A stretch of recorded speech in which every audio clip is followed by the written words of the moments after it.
What's good, everyone? This is your boy DJ's Raw and Cut Truth, giving you that raw content that you deservedly need. And let's talk about the main elephant in the room, LaMelo Ball and the coaching staff. Now, as you saw tonight, Gordon Hayward had 44 points, and credit to him, he showed up. But there's one problem. James Borrego gave Devontae Graham the most minutes in the game. He didn't care if Devontae Graham stunk it up, that he shot 2 for 14. You got a player, Devontae Graham, that played more minutes than Gordon Hayward and more minutes than Terry Rozier and definitely more minutes than LaMelo Ball. The shit looked odd. Even people who may not be too fond of the Ball family has called it to be a weird situation. Plenty of others have said that the coaching staff seem like they're in love with their past players, like the Martin twins and the Grahams and those players like that. The shit's weird. And it's not fair to LaMelo Ball. LaMelo Ball could have had 2 triple-doubles already. He could have been the youngest person to do it. But it seems like they don't want him to break any records. They don't want him to be in the media of being the headline. They're trying to suppress him from being in the headline. They did not allow him to finish up the game. This shit is a travesty. It's a fucking travesty, man. We cannot lie on this app anymore and act like buffoons. Let's keep it real now. You seen LaMelo Ball play tonight. He played 24 minutes tonight. And even though he wasn't the leading scorer, he was one of the most important players to get the Hornets going against a good Hawks team. Nobody thought they were going to beat the Hawks. Devontae Graham was so horrible that people online are questioning, why is he getting more minutes than everybody? See, I told y'all this was going to happen. I told you that not just fans, but the people who watch basketball will observe everything that's being put out there. Everything being put out there. They thought it would never happen. LaMelo Ball tonight had 16 points, 8 rebounds, 5 assists, and he did not foul that much. And you mean to tell me that Devontae Graham, Mr. 2 for 14 field goals, 2 for 9 threes, played 39 fucking minutes. Oh, DJ's raw uncut truth, bro. You started on the note I've been on all night, bro. Bro, I come in here. I was just cooking, man. But what's good? I'm glad you're on, man. My brother. Yeah. My guys. To the people, bro. This shit right now is getting fucking ridiculous, bro. This has been 2 or 3 times now. LaMelo has been on pace, and I say on pace, to become the youngest player in NBA history to have a motherfucking triple-double, right? The youngest ever in NBA history of every player that's ever played in the NBA. LaMelo has been well on pace several times to become the youngest player to ever have a triple-double. He had 9 points, 5 assists, and 5 rebounds in the second quarter, okay? Right? Starting off the game strong, coming out the gates blazing, right? This guy still hasn't had a double-double. Do you know why that is? Because whenever he gets close, bro, don't think it doesn't go unnoticed. You got people stealing rebounds, and you also got people stealing minutes. Devontae Graham, the last 4 games. Let me read out the last 4 games. Okay. Against Memphis, he went 1 for 10. Against Philadelphia, the first time, he went 1 for 10 as well. 1 for 6 for 3-point. 1 for 6 for 3-point against Memphis. Tonight, 2 of 14. Collectively, that is 4 for 44 from the field, or 4 for 34 from the field, from your starting point guard. And in this game, where Gordon Hayward has a career high, You got Devontae Graham playing the second most minutes on the team. In the fourth quarter, Melo gets taken out of the game. All of a sudden, that blowout ain't a blowout anymore. The team comes crawling back up into the game. Players are turning the ball over, left, right, and center. The Hawks are allowed to get back in it. And he sits Melo, and he brings on Miles Bridges, who at the time was 0 for 2 from the field. Meanwhile, you got Melo playing efficient, 50% from the field. Like I said, damn near triple-double in 20 minutes. You give him 40 minutes to a guy that can't buy a bucket. He's been a liability. He's missing shots left, right, and center. And the thing is, what three-point conversion said on the show yesterday, he was talking about, the thing is, coach doesn't want to take him out the game and bench him when he's playing bad because he doesn't want to destroy his confidence. But, bro, at what point are you sabotaging the team? Because that man is going 1 for 10, 2 for 10. It's not like he's just playing all right. If he can't get taken out the starting lineup playing like this, when is LaMelo? What more can LaMelo fucking do? Like, he's damn near getting triple doubles in 25 minutes. You know what I'm saying? If he got 40 minutes, he would have had a triple double tonight. He probably would have had 25 tonight if he'd played as many minutes as Devontae Graham. And the thing was, what happened as well was Devontae Graham was out there for almost the whole damn game. So the only time LaMelo really got to show what he can do was in the second quarter. And that's why he had 10, 5, and 5. And that's why he was on pace to have a triple-double. But the rest of the game, you had Devontae Graham up in there next to him. And Devontae Graham was a walking brick. So he wasn't getting no assists. So he couldn't get his double-double for assists because he's passing the ball to a bricklayer, right? And you also got Devontae Graham trying to be a playmaker too on the court at the same time as LaMelo. How does Devontae Graham play more minutes than Terry Rozier in this game? Why? Does coach have some sort of romantic connection to him? Does it go like deep off the court or something? Because last time I checked, Terry Rozier was playing really well. What did Terry Rozier have last game? I'm gonna get the numbers up right now. What did Terry Rozier have in his last game? Let's go game logs 2021, right? Because Terry Rozier's been playing pretty well of late. Terry Rozier had 35 in one of the games against Philadelphia. 35. He had 42 the first game. He's playing well. 12 of 8 from the field. Okay, against Philadelphia, right? And he's playing less minutes than Devontae Graham, who can't buy a shot. When Devontae Graham puts up a shot, you know that shit's a brick. And it's just getting to a point where it's ridiculous because if you can't make that adjustment now and put Melo into the starting lineup, what are you going to do when Devontae Graham starts playing okay? What? Are you going to make that adjustment then? Like, what more do you need to see? If Melo ain't starting in this next game against his brother Lonzo, bro, and I'm going to say this, DK, before the brother Revolution cooks on here, because Revolution, he been chopping for the bit. I'm telling you, man, he about to go in. I'm warning you. You know the saying, best for last, first, best, and the last one. He's about to set a nuclear bomb right now. But before he does, right, I must say this. Devontae Graham is going to wish he doesn't start against the Pelicans. I'm going to tell you why. You may say Lonzo's offense is inconsistent. True. But Lonzo is an elite defender. And he's going to give Devontae Graham a living hell to wish that he would be coming off the bench. He's going to wish he come off the bench playing against Lonzo because Lonzo's about to shut him down. So if they want to play the bullshit, let them do it. But it's going to be a long night for him, and it's going to shatter his confidence. Brad, what do you think about this? What's going on, man? Peace to the new media. DJs, Raw Uncut Truth. Y'all hit the like button. Y'all subscribe. You know what I'm saying? All right, man. So we not taking no cap tonight. We ain't taking no cap tonight. No cap comments. No cap. You know what I'm saying? The politics of the league and all this lame ass shit, bro. We ain't going for it, bro. I told y'all, game 1, if LaMelo's last name was Jackson, he would be started. He is a 6'7", walking triple-double at the age of 19. This man could have had 2 games back-to-back with triple-doubles. I don't care to hear what none of y'all got to say. I don't care who you think you are. I don't care. When the great Dominique Wilkins says this man needs to be starting and this man will be an all-star in this league for a long, long time, it against anything you say. When we got a brother that covers the Charlotte Hornets, he covers them. He's inside of that locker room.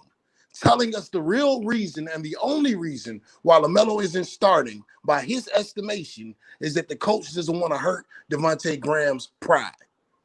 Devontae Graham, somebody came on here capping earlier in the season, talking about some Devontae Graham would be worth the second-round draft pick. I knew that was a joke name. Just like I knew that Clint Capella, Charlotte was looking at Clint Capella. Ain't no way in the hell the Hawks was going to trade Clint Capella to Charlotte, their rival, in the same division. And Clint Capella's out there balling for the Hawks. He's been balling for them the whole season. So all that cap-ass shit is dead. Look, the real reason why LaMelo's not starting is the same reason why Lonzo has had to overperform. He can't have a game where he shoots 2 for 9 because any shot that he shoots is scrutinized. The only reason LaMelo's not starting is because his last name is Ball, and they have a problem with his father and the way his father carries himself, period, bro. Like, come on, bro. LaMelo is doing things that no other rookie has ever done, man. We have pulled up 2 statistics that put him on a list with Kevin Durant, LeBron James, and T-Mac. And the other list he was on was just him and LeBron James. And there's one more list, it's just him and him. DKM is absolutely right. If they stop taking a man out when he's hot, you're taking a rookie out when he's hot, and then playing him these spot minutes, he would have triple doubles already. Like, you're affecting history. And like DJ said, man, you're a small market team, man. Like I know nobody wants to admit this or say this, but when nobody watching the Charlotte Hornets before LaMelo Ball came there, and don't sit up here and cap, man. When nobody watching the Charlotte Hornets before that boy came there. So now that he's there, capitalize off of it before you lose him to the Lakers or somebody else in 4 years. And don't nobody try to prognosticate and say where this man going to be in 4 years, because that's cap too. Look, man, y'all know y'all are witnessing something you've never seen before.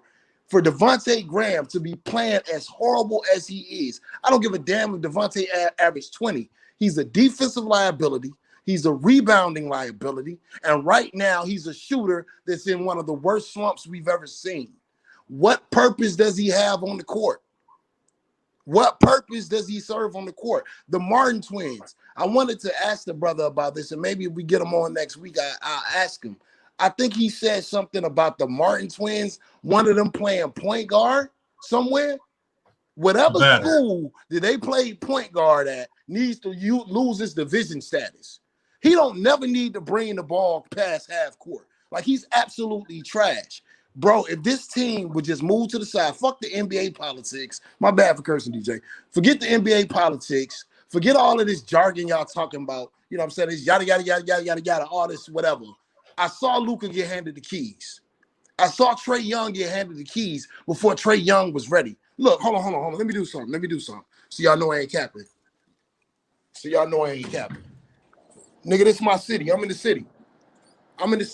This is my city, right? All right. So with that being said, I was in Atlanta when they gave Trae Young the keys and he was sucking for the first half. This kid is playing above expectations. You know what I'm saying? And for them to get in the way of history because of politics and the blackballing of the Ball family, because there's no deeper than that, I think it's disgusting. I yield my time, DJ. Man, that was the real deal, brother. That was the real deal. And man, I'm glad that you spoke that truth. It's weird. The shit is weird. And the politics is very obvious, man. And I want to thank everybody who supports New Media. Shout out to New Media, the brand, for asking tough questions on social media and letting your voices be heard. Because what we're seeing is a travesty in sports and in culture. No good coach would have pulled that type of shit. You shoot 2 for 14, you're not playing that many minutes. Devontae Graham is causing the Hornets to have the worst starting lineup, biometric-wise, plus minus, in the NBA. That is a fact. And due to selfishness from the coach, they're in this tough situation. But I'm going to tell you something right now, and I didn't want to go this way. And I've talked to plenty of Charlotte Hornet fans. We had private conversations about this on DMs. they better treat LaMelo right because when his contract goes up, teams are going to be looking for him. And you know he likes the West Coast. I'm going to leave it like that. If you DJ, get I what got I a mean. question for you. Yeah, what's up, bro? So, did you notice? Okay, so Melo in the game last, what did he have? 16, 8 and 5, 8, 16, 8 and 6, some shit like something like that, right? Nice numbers, nice stat line, right? LaMelo gets taken out the game, okay? The Hawks make a comeback. They make a comeback. They were down, 24 at one point, right? That shouldn't have been no close game in the fourth quarter, but PJ Washington, Devontae Graham, the Martin twins, Hayward, everyone was turning the ball over carelessly, right? Mm-hmm. With 5 minutes left in the game, you've got LaMelo who's playing efficiently, right? Playing really well. And you've got Devontae Graham who's 2 for 14 out there. Can you please explain to me why, how, what? In those final 6 minutes of that game with Devontae Graham playing the way he played, you sit LaMelo for the final 5-6 minutes and you let the guy who's 2 for 14 go out there and try to close that game as your primary point guard. Can you explain to me the thought process behind that from Coach Borrego? It makes no damn sense, bro, at all. DKM, did you hear what James Borrego said when they asked him He about? said some bullshit. Yeah. So when they asked him about Devontae Graham's shitty shooting, right? He said that Devontae Graham could shoot 0 for 10, but he'll still trust him to take the last shot. This is what he said. So over Gordon Hayward, Terry Rozier, here's what I know is politics. Ain't no way in hell you can convince me, and I'm going to take LaMelo out of this because I'm going to shut up all the shots today. There's no way in hell that Devontae Graham should be having more minutes. In a couple games, he's been having more minutes than Gordon Hayward and Terry Rozier. No way. You can make excuses for James Borrego, but this shit look like some politics to me.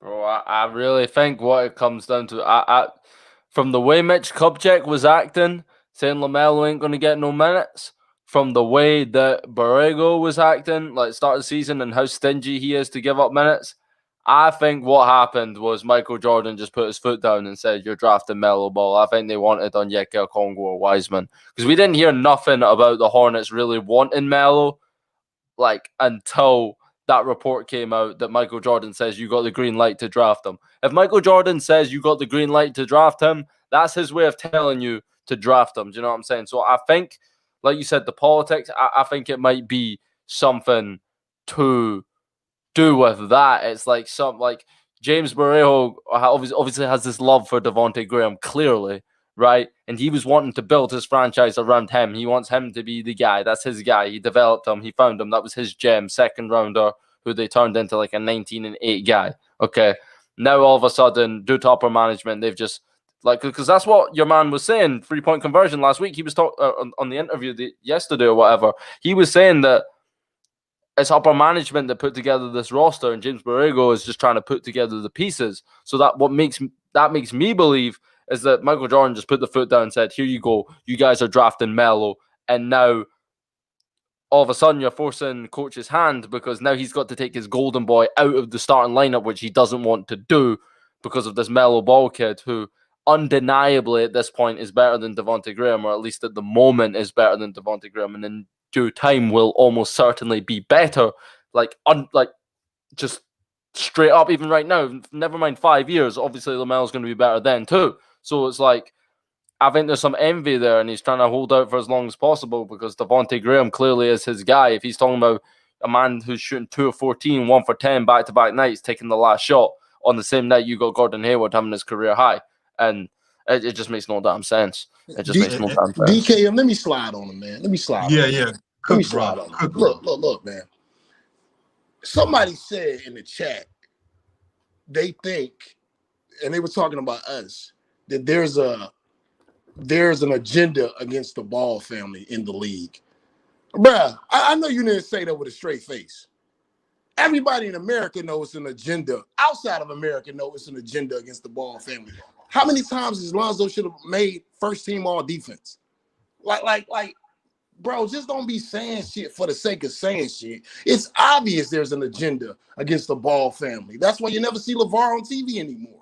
Like, come on, like, stop with the cap. Like, all of this cap and over analyzing because you saw somebody do it on SportsCenter. Man, take that shit on somewhere, man. Stop playing with us. Look, it is what it is, bro. It ain't no deeper than this or that.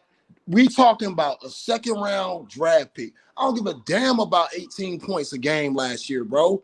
You know how many times I can name several names of guys who averaged more points, and the next year they were off the team, bro. Ben Gordon in Chicago. Who you playing with?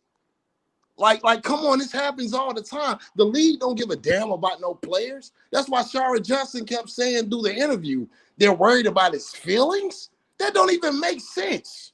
We talking about look, that dude was shorter than Trae Young tonight, bruh. Trae Young is one of the shortest players in the league. Devontae Graham was shorter than Trae Young. Come on, man. You getting him in pick and roll situations with John Collins?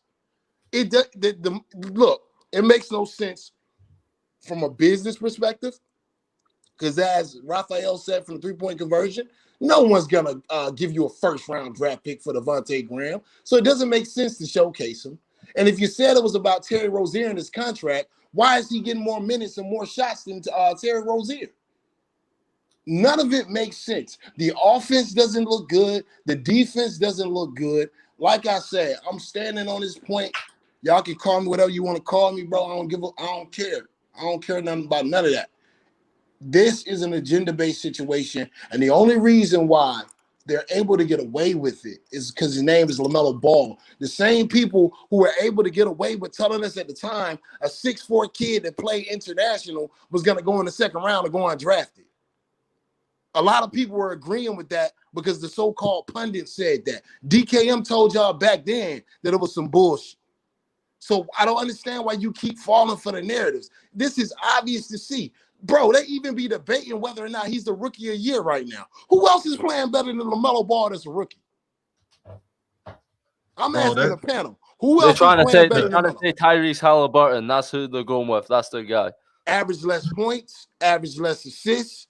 And it has more minutes. And had more minutes at the time. So that's not even consistent. But once again, if this dude's name was LaMelo Jackson putting up the same numbers in the same amount of time, they will be talking about he's a generational talent. That's why when I watch League Pass, I listen to certain teams because I want to hear what the greats say. That's why I wanted to hear what Dominique Wilkins had to say about LaMelo. I don't want to hear about the front office or Asian Wojnarowski or whatever the hell. I don't want to hear none of these dudes. I wanted to hear what Dominique Wilkins had to say about Melo's game.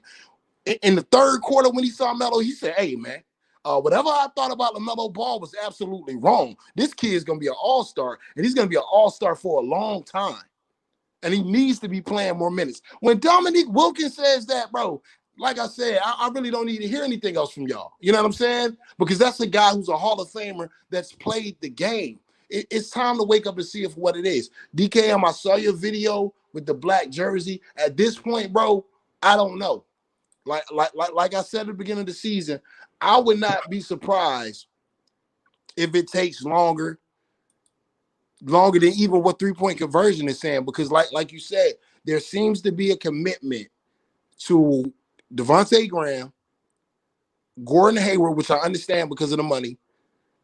And shit, some nights I can't even tell if they're committed to Terry Rozier because he seems like a third piece. And Miles Bridges, they're destroying his development.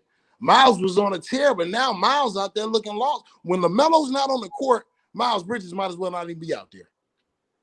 Have y'all noticed the drop-off that happens with Miles Bridges when Melo's on the court versus when Melo's off the court?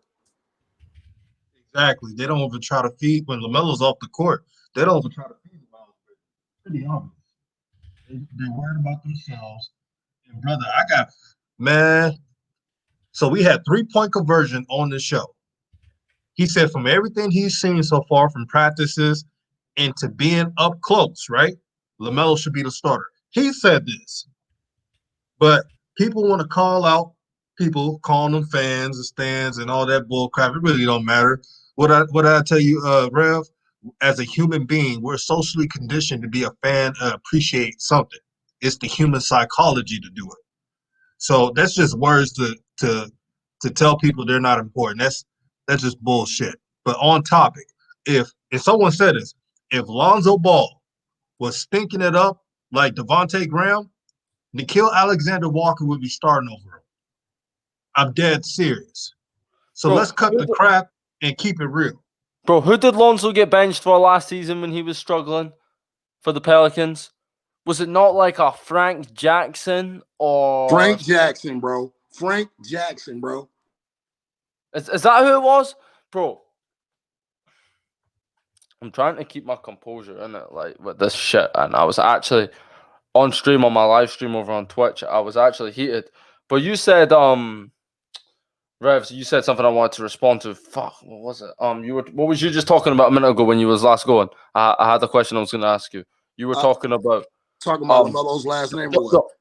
You said Dominique Wilkins. You said what was it? You said Dominique Wilkins said he said something like I was wrong about LaMelo. First off, Dominique Wilkins kept asking the question, why the hell Devontae Graham is still starting? I guess he's a conspiracy theorist as well. You know what I'm saying? Then he was saying whatever he thought about LaMelo Ball, he was absolutely wrong. He said this kid is good. He's good now, and he's going to be an all-star in this league for a long time. Okay. Why isn't he getting more minutes? Okay. That part right there. That was it right there.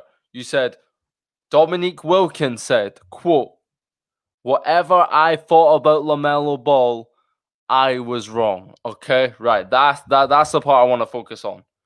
So Dominique Wilkins obviously had a preconception about LaMelo Ball, right? Thinking that he wasn't no good. None of that. I'm willing to bet that Dominique Wilkins has better things in his day-to-day life than to be watching Lithuanian basketball, Chino Hill's Ball is Life highlights, Overtime Spire, Lavar's JBA League, and I highly doubt he was up at 5 a.m. watching Australian NBL basketball. So his preconception and pre-opinion from LaMelo is obviously based on what he's heard from other people, i.e. the media who were pushing these agendas that we're saying. Because he ain't watching it himself. Come on, let's be 100% fucking real, right? Sorry, DJ. I'm not trying to get you demonetized, right?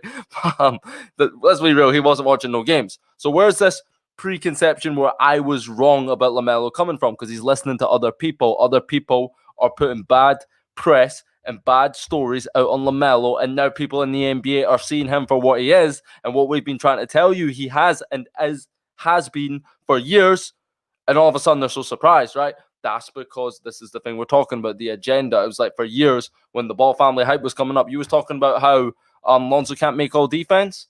That's part of the conspiracy. Like how many more times do we have to see this? Like Jello can't even get a minute in the preseason. Jello can't even get a summer league opportunity with his brother, while you got Zoran Dragic getting on the Heat and the Phoenix Suns. You know what I'm saying? Before Goran Dragic was even all that. So these men can get older brothers. You know what I'm saying? The Holiday brother. Like, but all of a sudden, when it comes to the Ball family, it's like, no way. Like, two brothers on the same team, that's ridiculous. You know what I'm saying? But Jello can't even get on the G League team. He can't even get on the G League team as his brothers. Hey, I gotta say this. Before I start the show, I did not want to drop too many links. I did not want to have too many people on this topic for this discussion. In other videos, we could do that. But when I bring DKM on, I'm keeping it at 3, unless it's Hoop Jargon and somebody else, Shanker. I just want to. This is not Coupon TV where we trying to argue every day and disrespect people. We're not trying to do all that. So if I don't send a link in the comments, it's nothing personal. I just want to keep it with this 3 for this video. Nothing personal. But back to what DKM saying. It's funny when people talk about, oh, y'all just said a conspiracy and stuff.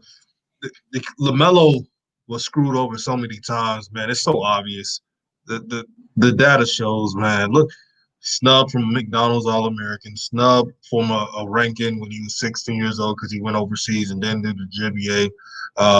I remember before the NBL, and correct me if I'm wrong, DKL, they ranked LaMelo 32. Is that correct? Before the NBA? They had NBL? Melo. Yep, they had Melo, and they had Melo 32 on the mock boards. And the sneakiest thing that they did as well, which a lot of people didn't notice, LaMelo at one point was ranked 13th by ESPN's Hot 100. He was ranked 13th. And then one day, just all of a sudden, he got pushed all the way down to 21st. I have the screenshots of LaMelo being 13th. How does a guy go from being 13th, highest ranked player in the nation, to 21st? And like overnight, just in the final ranking, when they wrapped it up for good, they put him all the way down to 21st. People were saying in my video, they were like, yo, why you capping? Why you capping? Why you talking about 20 players ranked higher than LaMelo Ball? Because that's what I did. I made a video seeing what those players are. Now, do you know half of those players that were ranked above LaMelo Ball in high school, half of them are in college, averaging damn near 2 points per game, some of them, right? I actually was baffled when I saw some of this, right? But that right there in itself goes to show you that it's like, okay, we go slide them right down.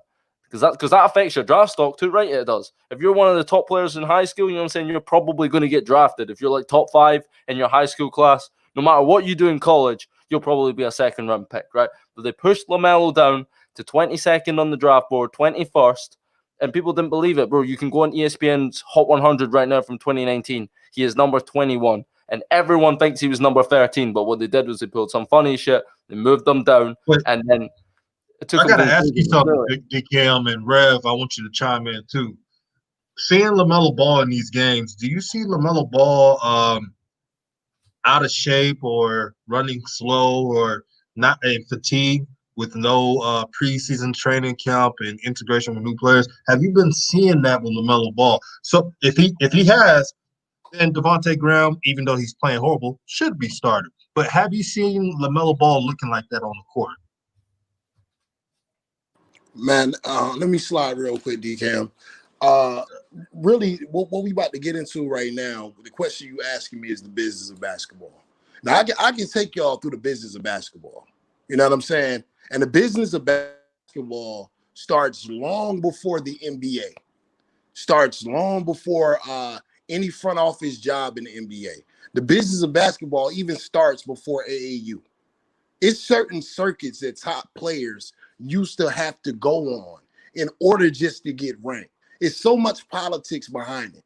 But when you got a guy like LeVar Ball that comes in and does what he does and basically breaks the system in half, for anyone saying that a multi-billion-dollar corporation whose assets and the players are the assets are being threatened with a more independent model, they're not going to do things to blackball their family, that's an ignorant statement. Also, I'm not even going to address this statement about conditioning or training camp or none of that because that insults my intelligence. We all know that Melo is one of the best conditioned players on the team. PJ Washington came out and said he needed to be in shape. Malik Monk looks like he ain't been in shape in 2 years. There's a lot of players on the team that are not LaMelo Ball that have their hands on their knees. Somebody else made a statement, oh, y'all act like Melo don't make mistakes. Melo makes a lot of mistakes. But you know what's so sad? When Melo's not on the court, the team look like hot garbage, bro. And this man is 19 years old. So, no, I don't see an issue with conditioning. I don't see an issue with his teammates because that's another lie that they try to tell us. Oh, is he going to be a cancer in the locker room? They also tried to tell us, was he going to work hard? And then we hear the stories about him being at the gym the night after he got drafted, well, being at dinner with Mitch Kupchak and with James Borrego and asking them, hey, is it a gym I can go to get some shots up? Hoopers know hoopers, bro. When I saw him pull up to Mikey's game with a ball in his hand, I said, yo, any narrative that they talking about with this kid and he don't love playing basketball and he's entitled, I said, it's some bullshit. But to answer your question, no, DJ, he doesn't look out of shape. He doesn't look under condition. It's not about him not knowing the offense because James Borrego admitted they just started putting an offense a week ago. So the new players on the team, they knew the nuances of the league, but they didn't know how Charlotte ran their offense. And if you look at the team, they're not running much offense anyway. They're playing positionless, get the ball off the board basketball, run through, screen, and roll. That shit is not rocket science. You know what I'm saying? So all of these narratives, what confuses me, let me put this out for the people. I just don't understand why people trust the establishment so much. Like, you don't trust your own eyes? Like, I'm going to make a controversial statement right now, and I'm going to slide it to DKM. To me already, I don't care. Y'all can call me crazy, call me whatever you want to. Bro, to me already, LaMelo Ball, when he's on the court and he has the ball in his hands, he looks like the best player on the team, bro. It looks like when Melo goes to the bench, the team is stagnant, there's no direction. And just like Raphael from three-point conversion said yesterday, it's no identity. When he comes into the game, the Charlotte Hornets look like a different team. Don't talk to me about a training camp. If a guy can make an impact like that and he hasn't had a training camp, what does that say about your team? And also for somebody who said Devontae Graham is the face of the team. If Devontae Graham is the face of your team, it would explain why you picking number 3. Go ahead, DK. My bad, G. Okay. So you made a really good point earlier. As for the training camp and stuff, it's clear Melo don't need no training camp. You know what I'm saying? Melo was doing training camp and professional circuits when he was 16 years old, when these men were still, you know what I'm saying, trying to play for Ball His Life highlight mixtapes. You know what I'm saying? He was up there against professionals, right? But I would say Rev made a really good point earlier. Let's go list some of the lottery pick point guards over the last few years. Okay. Ja Morant, no problem having his team when he went to Memphis. He just got handed the keys straight away. Trae Young, same thing. These are like borderline all-star point guards in their first season. So it's like, okay, these guys are really good. I'd say LaMelo so far as a rookie, like, seems to be heading towards that type of like class of like players at this age. Like Ja Morant came in, made an impact. Trae Young, obviously slow start, came in, made an impact eventually. Luka got the keys, made an impact like right at the start. LaMelo, when allowed to do so, makes that same kind of impact. But it isn't just guys like LaMelo or guys like Trae Young. That, like, you got guys like De'Aaron Fox, you know what I'm saying? Like, he walks into the Kings, it's his franchise. Donovan Mitchell goes to the Jazz right away. He gets the keys. Dennis Smith Jr., before Luka, he was starting for the Dallas Mavericks. If you're a lottery point guard, like, you even see it this year, there's a bunch of point guards. Killian Hayes playing like straight cheeks, gets the keys in Detroit. Starting over Derrick Rose, a former MVP, albeit somewhat washed compared to his old self, but still a good NBA player nonetheless. Bro, and you talking about LaMelo got like earn minutes as if him being the number 3 pick doesn't mean nothing. And then when he's clearly out playing your current starting point guard, you talking about, yo, I trust this man, bro. Like, this is beyond comical at this point. It's comic, like, it's a joke. And, bro, like, if you guys can probably name some other examples off the top of your head, like some other point guards that have just walked into a situation and been the starting guard. I'm going to go back to the 2018 NBA draft. I'm going to read off the top picks. Let's see if there's any other guards that got their team. Shai Gilgeous-Alexander, he's got his own team now that he had a pretty good big role with the Clippers his first season. I'm continuing to look. You got Colin Sexton, another one. Starter right away in Cleveland, pretty much handed their team in a sense, other than Kevin Love, who's never playing anyway. Like, it's just a joke, bro. You know what I'm saying? 2017, there was more guards than you can shake a stick at. Same thing. Let me get the 2017 NBA draft class up, because there was a lot of guards in that draft class. How many of these guys were starters right away? Lonzo Ball, he got his own team. Markelle Fultz, you know what I'm saying? He forgot how to shoot the damn ball, kind of different circumstances. Frank Ntilikina started, I believe, at first for the New York Knicks. Malik Monk, did Malik Monk start for Charlotte? DKM, will you read that last name one more time for the people in the back? Who? Did I say Frank Ntilikina? Oh, my God. He started. When he first got drafted, hell yeah. And it's just, bro, at what point do you just see that this guy ain't getting the same kind of treatment? He hasn't been getting the same kind of treatment to other players his entire career, ever since LeVar became LeVar Ball, you know what I'm saying? When he became this figure. None of the boys have. Even Lonzo now, it's like people talking about Lonzo not being in the league and stuff when he has a bad offensive game, when he shoots badly for the field. Meanwhile, you got guys like Draymond Green shooting 2%. 2%. 2%. You know what I'm saying? Like, I don't even know what else there is to say at this point other than the fact that it's comical, and you could rant all day about the same things, but I don't know how anyone can see what we're seeing. They can't see it, DKM, because they're not courageous enough. This Rev saying it's not DJ and it's not DKM. I want all the smoke. I want all the smoke. Send the smoke my way, right? What it is you got a lot of YouTube channels. I'm gonna just talk my shit tonight. I'm gonna just do it, right? You got a lot of YouTube channels that see the Ball family as a way to get a bunch of subscribers. But you really got to ask yourself, is everyone really a supporter of the Ball family, or do they just want clicks and views? Are people using the Ball family as a way to be sports telecasters one day, as a way to have their own what's the cat? Chris Smooth, the dude that used to play NBA 2K on YouTube, and now he does the highlights and shit. And every chance he gets, he's talking bad about LaMelo Ball. A lot of these guys use these kids as a way to get their platform cracking. And once they get their platform cracking, they start sounding just like Skip Bayless and the rest of these guys on ESPN because they're reading the cliff notes. Somebody just said it, King C. We are new media, bro. We're not playing by the rules. It's deeper than the game on the court. If anybody ever looks at basketball as just a game on the court or football as just a game on the field, yo, you ignorant, bro. It's deeper than that. It's billions of dollars going into this. LeVar Ball attacked the establishment. I mean, like, this was going to happen. And this is why it was so important.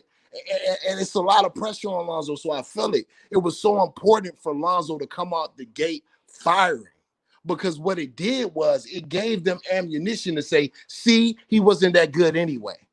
And then they attacked the business and the brand and the shoes. And it's been one domino effect. But with LaMelo, and this is not a slight at Lonzo, LaMelo has a different mindset that I need y'all to understand. I keep saying this. I don't want to rant, but I need y'all to understand what I'm saying.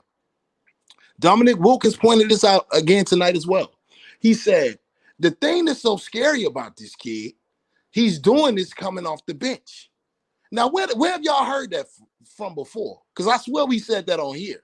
He said it's hard for guys to come off the bench that are veterans and score that many points consistently on a night-to-night basis. For this kid to come with spot minutes and do this, he is going to be a problem. DKM is absolutely right. I've been rocking with DKM in silence for a minute. I remember that video he's talking about. On that video, I shit you not, bro. ESPN had Nico Mannion ranked before LaMelo Ball. The same Nico Mannion that I'm watching on the Golden State Warriors tonight with pom-poms in his hand. He can't even get a uniform. Every time I see Nico Mannion, he up there waving pom-poms. Go, Draymond!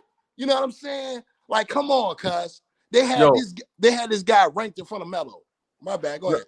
Rev, I want to list out some names that were ranked above LaMelo Ball in high school on that list. I want to see how many of these, man, you know. Okay. So I'm just going to quickly run through the list. Okay. Some standard ones right at the top. James Wiseman, Cole Anthony, Isaiah Stewart, Anthony Edwards, RJ Hampton, his teammate, Vernon Carey Jr., Jaden McDaniels, Josh Green, Nico Mannion, Scotty Lewis. Okay. Now we're going into the 10 that are ranked, the 10 that you might not have heard of. Have you heard of Matthew Hurt? Hell no. Right, okay, he's a white guy at Duke who's pretty much a spot-up shooter, and he can't shoot, and that's why he's still in college, okay? Khalil Whitney, Tyrese Maxey, Jeremiah Robinson Earl, Brian Antoine, Isaiah Mobley, not Evan Mobley, Isaiah Mobley, Precious Achiuwa, whatever, that guy's on the Heat right now, a guy called Armando Bacot, and Trendon Watford, who I believe averaged 4 points per game at LSU last season. Then you got Onyeka Congo, and at number 21, you have LaMelo Ball. These are the man they were trying to say is better than a 6'7" point guard who was dropping 40-point triple-doubles on a team where I'm from is the champions of the United Kingdom. 40-point triple-double at 16 years old. Okay, right. And guys like Armando Bacot, Jeremiah Robinson Earl, and Matthew Hurt. Look, I want to answer some of that smoke I was putting out there, DJ, if you will allow me. Look, I want to make sure that everyone knows this. These are not the thoughts of DKM. This is not the thoughts of DJ's Raw Uncut Truth. Those brothers can speak for themselves. I'm saying as a brother that's been sitting back, supporting in silence, not trying to cap, not trying to get my own name out there for a long time. It's the reason why I rock with certain people, because I see the way they carry it, good or bad, for the Ball family. DKM is always positive and supportive, but he's also a realist. He calls out the things that they need to work on in their game. He's not just sitting there throwing people red meat and telling them everything is good when those guys have certain elements of their game that they need to fix. That's someone who really wants to support someone, because you want to see the best out of them. The same thing with DJ. Now, I'm not going to get on here and name any names because this is DJ's channel, so I would never disrespect them. You know what I'm saying? But the real is always going to show through. And if people are not pointing you out to these narratives that are obvious what's going on with this family, like DKM said, Jello can't get a minute in preseason. Bro, I once again, I'm going to say it again. Who is Blake Griffin's brother? Does anybody know his name? You may not know his name, but I know for a fact he played for the Phoenix Suns. I know for a fact J.R. Smith's brother played for the New York Knicks. When you're a star player, these things come with being a star player. These things come with being a high draft pick. Why doesn't that happen for LaMelo? Why doesn't that happen for Lonzo? Because they went against the system and they're constantly going against the system. I'm going to ask both of y'all fellas something. The first red flag for me and Charlotte, of course, it was Mitch Kupchak that first night when he came out. It was like, Melo's going to have to earn his minutes. And I'm thinking, he's a third pick. What are you talking about, earn his minutes? I'm like, damn, when did y'all get Kawhi and Paul George? Because I must have missed that. I'm like, on what team does he have to earn his minutes? But I digress. The real problem, when I really knew something was wrong, when this man's brand is Melo 101, and Malik Monk had that jersey, and the organization did not coax him into giving that damn jersey up. I knew it was a problem then. Because like I said, I'm a recovering Falcon fan. And I know raggedy-ass cornerbacks that have played for the Atlanta Falcons that were drafted in the late first round that wanted a certain number, and a guy that's been a veteran, that's been on the Atlanta Falcons for years, had to give up that number because that kid's coming to the team, even if the kid had to shovel some dollars. When they weren't willing to move that number from Malik Monk, and one of you guys, it might have been DKM, made a brilliant video about branding and how the Charlotte Hornets are messing up an opportunity, I knew that the support wasn't there. Like DKM said, or Brother DJ said, I think it was exactly like this. Michael Jordan saw that it was a chance that week. He was going to get LaMelo Ball. He thought dollar signs. He said, even if the kid can't play, he'll generate enough interest where we can make some money off him for years. They didn't think Melo was going to be what he is this quick. That's what it is. They were not expecting that. Now that they're not expecting that, they have made in the dark promises to certain guys on the team. So to keep a schism from happening on the team, they're trying to appease too many people. The problem is the general public, the media, new media, and the players that used to play the game are starting to see, hey, you got a damn unicorn on your team. So now, if it wasn't for channels like DJ and channels like DKM that help really cultivate this ball community, do y'all think the presence on social media on these videos would be as viral without the work that these guys do? All the subscribers that DKM got, all the shows that DJ does, and they be the hero and Ball Facts. It's an entire culture. It's almost like Star Wars fans out here. So this is important, what we're doing on this show tonight. DJ told me to come on here and cook, and that's what I'm going to do, bro. Like, I'm not going to hold back. I'm not going to just talk about what's on the court, because like DKM said, we all see what's on the court, man. We all see what's on the court. Somebody got to speak about the politics of what's going on with his family, and we got to be the spearheads for that. Excellent energy, my brother. Excellent energy. I'm proud that you spoke your truth of the situation, not holding back. And that's why you're an asset to this channel, as well as DKM. I have to read this, man. This was a good post by the brother. Let me find it. We Hungry Bro, who is a Charlotte Hornet fan. He said, "What I love about LaMelo, he's a true professional. He isn't acting up, and he's smiling at all times. I honestly feel he needs to be traded, in my opinion." Now, I don't want young players to be traded like that, but hey, it happens in the NBA.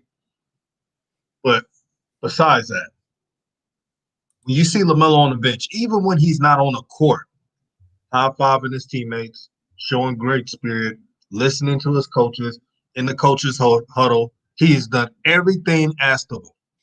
And you know what's funny? I think the Charlotte Hornets underestimated that LaMelo Ball would be this effective with less minutes, less usage rate, and not being utilized much.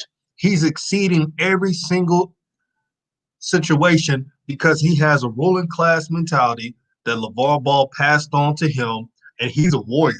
No matter what adversity the Charlotte Hornets has passed through, LaMelo Ball, he's swinging, he's fighting, he's scrappy, his defense is improving, he's rebounding, he's assisting, he's playmaking. When he's out of that court, you can't tell me the Hornets look better without LaMelo Ball. When LaMelo Ball's on the bench, the Hornets look like trash. Bunch of damn ISO ball, trying to get your own shot, nothing organized. And you cannot lie. Anybody who's saying Devontae Graham needs to start is lying.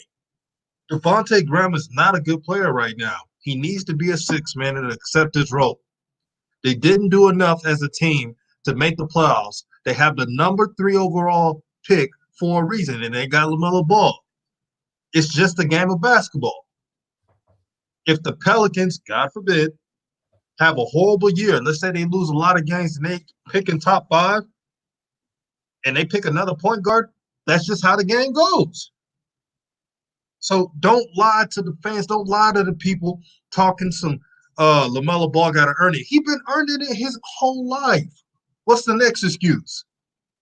LaMelo can't be an all-star if he averaged, watch, if LaMelo in one of his careers averaged 20-plus points per game and he gets snubbed his first year, oh, he's just 20 years old. He just turned 20. This is next year when he's a year older because he's 19 right now. He just turned 19, by the way, which is crazy. LaMelo supposed to be a freaking freshman in college right now. He skipped up a grade. And we're all here nitpicking and talking about it's never enough with LaMelo Ball. Y'all realize every time we constructively criticize LaMelo Ball what he needs to do, they don't think it's enough. No, they wanted us to diss him. They wanted him to make up some shit and over-exaggerate. I'm going to judge him like a rookie. I'm going to judge him like a 19-year-old. The reason why I judge him different than Lonzo has been in the league for 4 years. So it's different. But I'll say this for this week, and I'll pass it down to DKM. Devontae Graham, I'll say a prayer for the brother.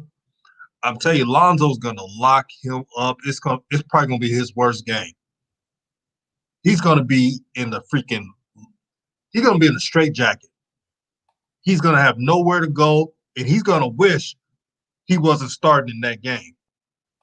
So James Borrego could pull all that bull and play.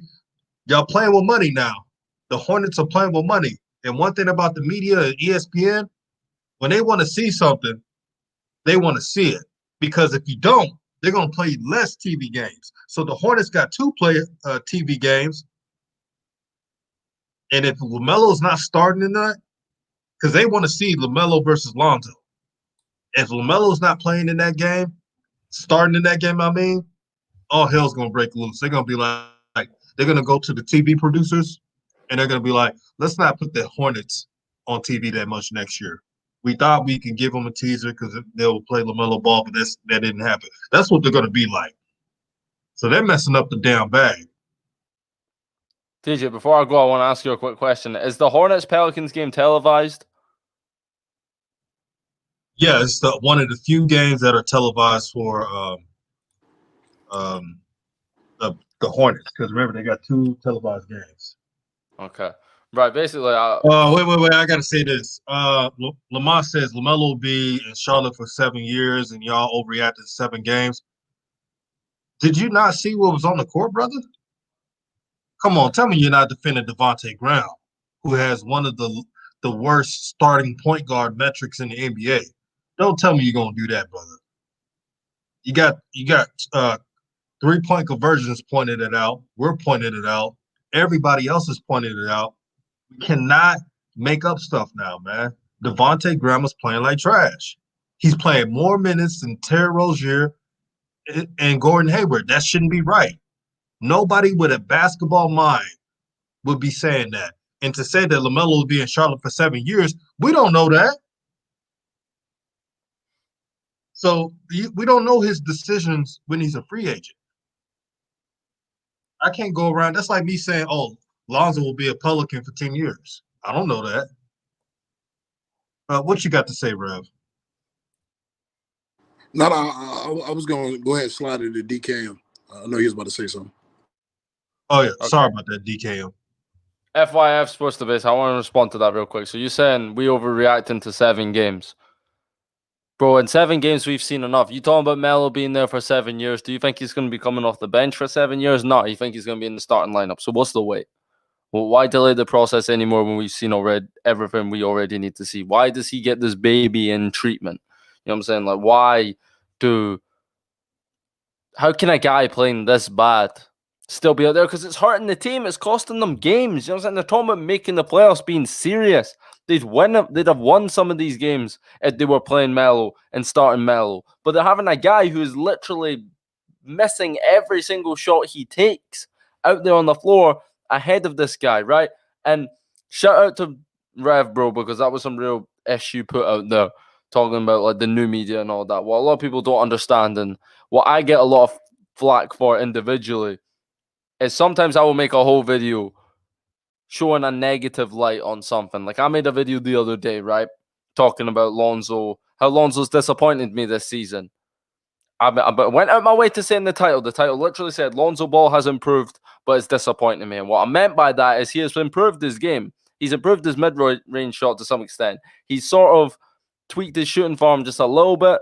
And I think he's a better 3-point shooter, even though the percentage ain't in his favor, whatever. I was saying he's disappointing me because he was talking in the press about most improved player. I ain't seen no most improved player yet, right? And people will get on at me because then 2 days later, I make a video saying Lonzo's the best defensive point guard in the league. So people come at me like, yo, DKM, what is it? You was hating on Lonzo yesterday, and now you're dick riding him today. But anyone that knows anything about basketball can see like those are 2 completely different perspectives, right? I'm talking about what he does in the defensive end, which he does very well. I think he is one of, if not the best defensive point guard in the league. Can I not say that while at the same time acknowledging that he needs to improve on offense and he needs to get better at attacking the basket and he needs to be more willing to get to the free throw line? They don't understand because they're so used to general media, which is either all one way hate like Skip Bayless and all one way dick riding like Nick Wright. You know what I'm saying? That's what they're used to. So that's what they expect from us, the new media. Nah, I tell you what I see. I don't come on here and pretend that my opinion is any more valid than the next person's. That's how I've got time of day to have anyone up on stream. I take time out of my day to join DJ stuff, listen to Rev. You know what I'm saying? Like, I only came across Rev recently through DJ streams.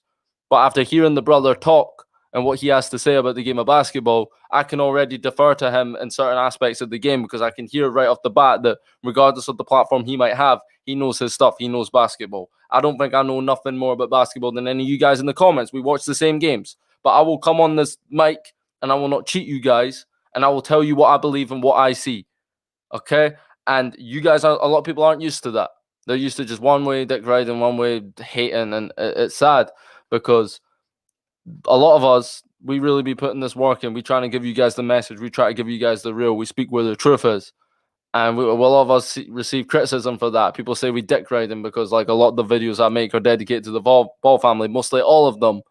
But there's a demand for the content. How is what we are doing on this platform, YouTube, right now, any different to what ESPN been doing with LeBron for years? How often do Undisputed dedicate segments to LeBron James? They can talk about any topic in the NBA, but they'd rather talk about LeBron James quotes on Instagram and stuff like that.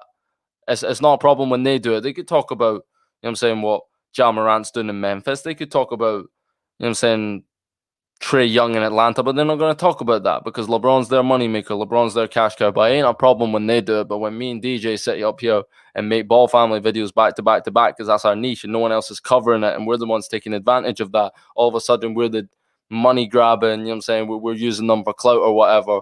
We're switching up on them because we say one thing negative one day. Bro, I've got no personal ties or relationships to these people. You know what I'm saying? I'm looking at it from a neutral perspective, from my television like everyone else. And I'm not going to pretend to myself that Lonzo's an MVP player because I like him. I'm not going to pretend to myself that LaMelo, when LaMelo played bad his first game, DJU as well, we were critical of him. We were like, bro, he looked like Lonzo 2.0 tonight. He was struggling. Yeah, we did. Was it an over? What, looking back, was it a bit of an overreaction? Hell yeah, but we held LaMelo to a higher standard and we expected better of him. We hold Lonzo to a higher standard, so we expect better for him on offense because we saw what he did in college and we expect some of that in the NBA. And for the first few years, we didn't see none of that.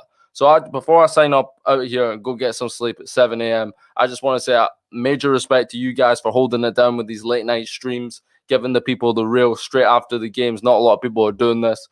DJ, you found a gem right here, and Rev, you've done it again. You did it with hoop jargon. You know what I'm saying? You always be pulling these guys out of nowhere, bro. And you know what I'm saying? It's just refreshing to see that it ain't just me or it ain't just ball facts or it ain't just AB the hero. There's other people out there who feel the same type of way and are seeing the same stuff.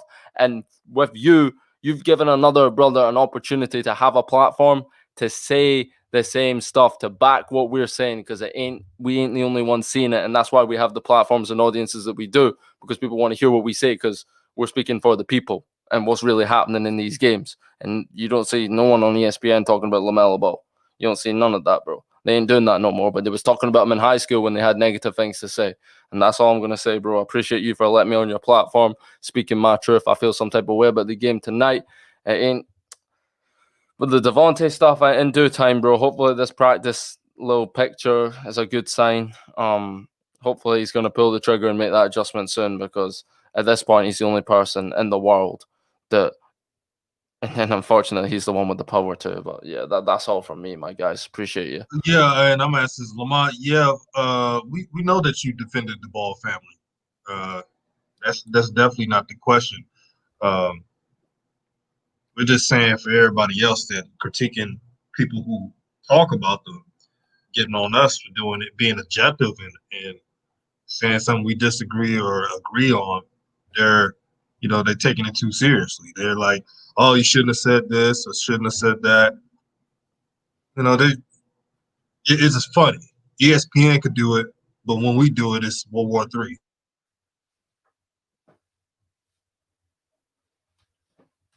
Yeah, man. I appreciate the brother for coming on tonight, and as always, brother, I appreciate you for having me on here, man. And just to keep it a whole buck, man. The reason why people are like that, because we live in, like I keep saying, Dave Chappelle said it, we live in the age of spin, and if you hear something enough, it makes it true. And people, for some reason, they look at authority, they look at money as money is right. They look at, because it's on ESPN, it's got to be right. You know what I'm saying? And when they hear brothers doing it from the ground up, out the mud, you know what I'm saying, they turn a blind eye to it or look at it like it's not worth anything because, it's coming organically. I don't care about none of that, bruh. You know what I'm saying? Because this circuit that I'm talking about, I used to be in this circuit. Anyone who really hooped back in the day knows in order to be ranked in the nation, you had to go through a circuit. You had to go through ABC basketball camp, ABCD, Adidas basketball camp, 5-star basketball camp. You had to go to the Nike Summit. It was certain things that you had to do. The VAR ball broke that system. Yes, the NCAA did several things to put a black eye on, you know what I'm saying, on those camps, because it was being so corrupt by letting some people off of this and some people off of that. But it was a whole bunch of gatekeepers in order to be ranked in the nation. You know what I'm saying? I'm telling you, I know this personally. I've been to 5-star basketball camp. Like, I've been on this circuit, so I'm not just running my mouth. They're not going to want to reward a family that goes against all of that. A lot of these kids, they get contract offers and they get agent offers at these circuits. So if LeVar comes through and he's telling people, don't worry about these circuits, have your own shoe deal, have your own clothing line, be your own boss, you think they're not gonna blackball him? That's the most ignorant statement I've ever heard in my life. That makes no sense. Like they was blackballing the brothers in Texas back in the day that couldn't get their songs on the radio in New York, so they was pushing the music out their trunk. They was getting blackballed. The system always blackballs people who find a way around the system. And that's what happened with the Ball family. Now, it will be interesting to see what this paradox would look like if Melo would have been the first one to come out. If Melo would have came out, look, I want to ask y'all an objective question. If Melo would have came out and he was the oldest, and LeVar was touting him the way he was touting Lonzo the first year, and he was dropping the numbers that he was dropping right now when Big Baller brand was on fire, could y'all imagine how big that damn brand would be? No matter what the Better Business Bureau is saying or any of that, you know what I'm saying? The Ball family would be rock stars because people would be so enamored with this child prodigy. The world loves children prodigies. They love them. We love to think about what the future could bring, and to see somebody have something, be so gifted at such a young age, your mind can't help but wonder what they're gonna be like as a finished product. So it's natural for people, and that's why Jordan became Jordan, because he showed so much promise in his first 2 seasons that even after that injury, that people were like, hey, he may not be it now, but his potential makes us already say he's gonna be the greatest. It's all right for people to look at things that way. When it comes to other athletes that are under these controlled contracts, why is it different from Melo Ball? Once again, the numbers don't lie. Melo has already done things that no other rookie has done. He's already done things that puts him in elite company. Once again, names like Kevin Durant, LeBron James, Tracy McGrady. You know what I'm saying? These are not normal names. These are Hall of Famers. So what we're doing is attacking a serious issue, because what happens when the next LaMelo Ball comes out with an outspoken mother, or an outspoken father, or just an outspoken young man that doesn't want to go the route that everyone else went, that wants to go a different route and doesn't want to go through these basketball circuits? The reason why 5-star basketball isn't as big as it used to be is because people started to understand that there were ways to make business moves without going to 5-star. It was ways to have self-ownership without going to 5-star. And LeVar Ball, the AAU father, was the pinnacle of that. But you got to be a part of that lifestyle to understand what I'm talking about. Like, it's deeper than just, you know what I'm saying, the NBA level. This starts on a middle school, high school level. And what LeVar did is attack the system. And because he did that, to me, his sons are always playing uphill against, against a lot of odds. But like he always said, it just makes them play better and makes them play harder. And I respect it, DJ. And this is the last thing I'm gonna say before we wrap up. And I want to thank you, brothers, for joining the show. FIS Sports Debate Sale. Why do you guys think people think LaMelo is trash? No one thinks that at all. We never said that people thought LaMelo's trash. We just know that there's politics with LaMelo Ball and anybody with the Ball family. A blind man can see that. I mean, it's very evident. ESPN, blackball LeVar, rankings from LaMelo Ball through early high school through college, being ranked lower, 30s, 40s, and that's not the case. And then people were talking about he has to earn this and that as a 3rd overall pick. And nobody else, you realize nobody else's press conference, they brought up, oh, they got to earn this. Like Yo, DJ, your mic's bugging. Your mic bugging. It is? It was for a few seconds, but I think it's okay. Now. Yeah, nobody heard from that. Nobody said on Anthony Edwards' press conference that he has to earn it, or Halliburton, or any of these players. It was just LaMelo Ball, and I knew then that something was shady. All we're saying is, since Devontae Graham is playing like trash, either you give LaMelo 35 minutes a game off the bench. It don't matter to me as long as he get his minutes. and get a role, or you start him. But it's about money. Stop being fooled. Come on now. You know ESPN is going to be pissed if LaMelo Ball is not starting against his brother when they play the Pelicans. That's why they gave him the TV game. Y'all got to know, y'all got to play chess instead of checkers. Why did they give the Hornets that TV game? It's not because of Devontae Graham, I'll tell you that. It's because Facts. they wanted to see LaMelo versus Lonzo. Let's keep it all the way real, man. Stop sugarcoating shit. Stop. Y'all got to stop being in this la la land, man. The politics of sports. It's a game, man. It's like the damn mob. ESPN is like the mob, man. And when they want to see something, they will look at the Pelicans. The Pelicans have less TV games than last year. I thought they were going to have. They still have a lot, but you see, Rev, it's not as much as what we thought they were going to have. That's because they didn't hold their end of the bargain. It's just like the mob. When they give you shipments, right? And you undersell your shipments, whatever they give you, they cut you off. ESPN is like the mob.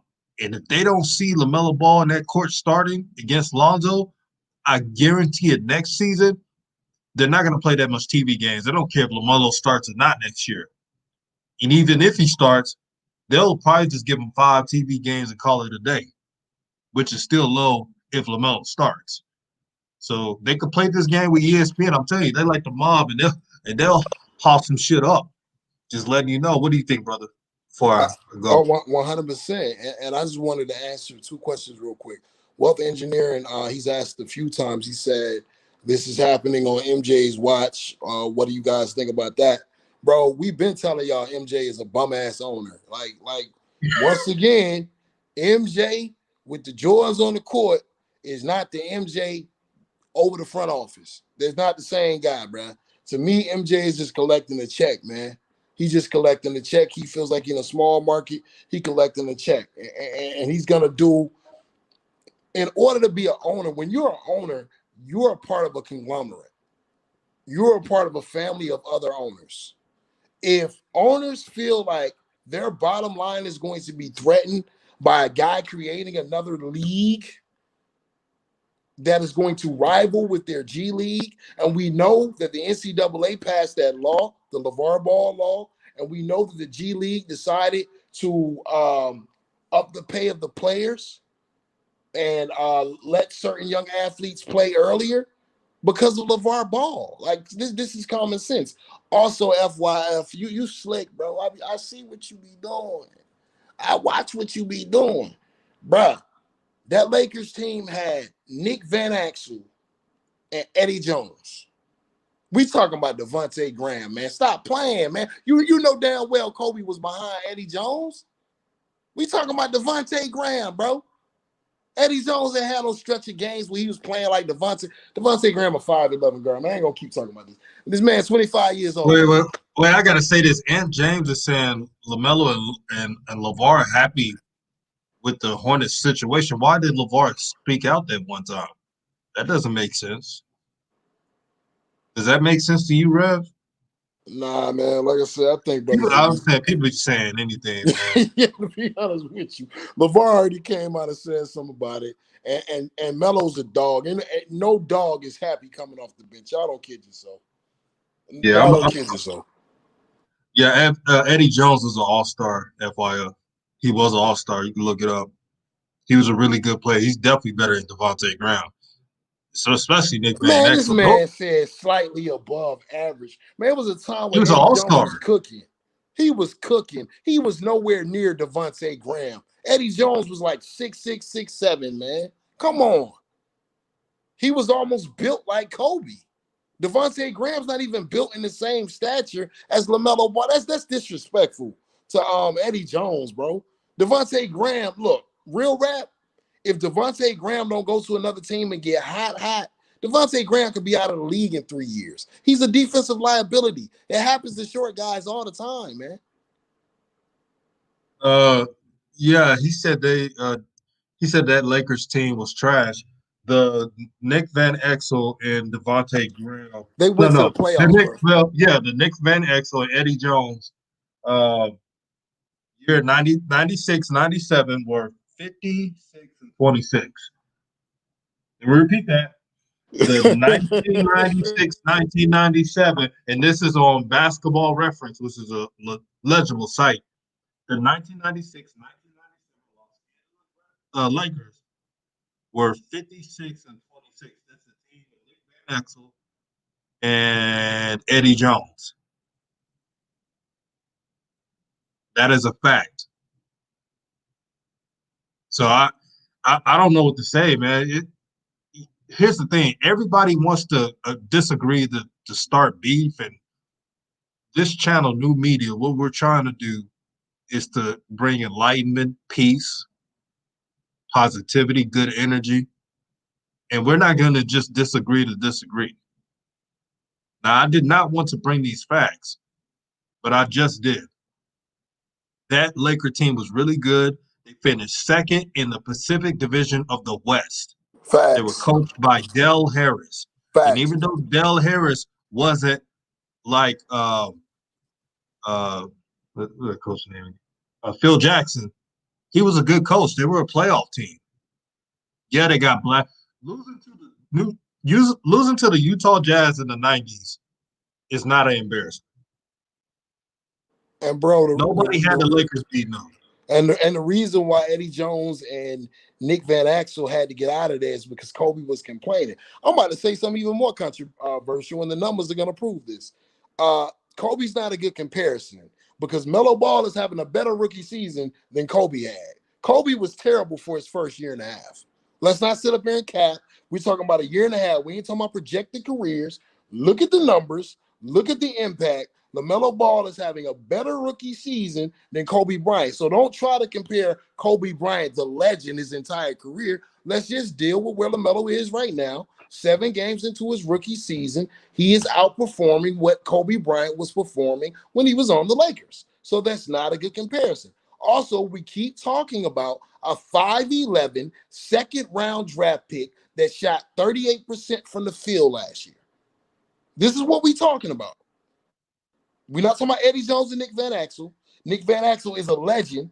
When he left the Lakers, he went to the Nuggets and started cooking. You know what I'm saying? So it is what it is. But DJ, I know you're trying to wrap up, brother. This has been a hell of a show.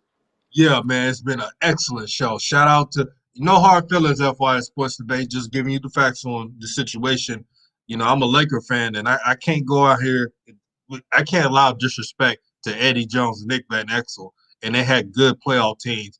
Just because they lost to the playoff Western Conference champion not Nuggets, but Jazz, that's not an embarrassment, man. They were not ready to beat that team. And Eddie Jones, like Nathaniel Oliver said, was an all-star 97, 98, and 2000. That's an accomplishment, man. And Nick Van Exel was a dog, too.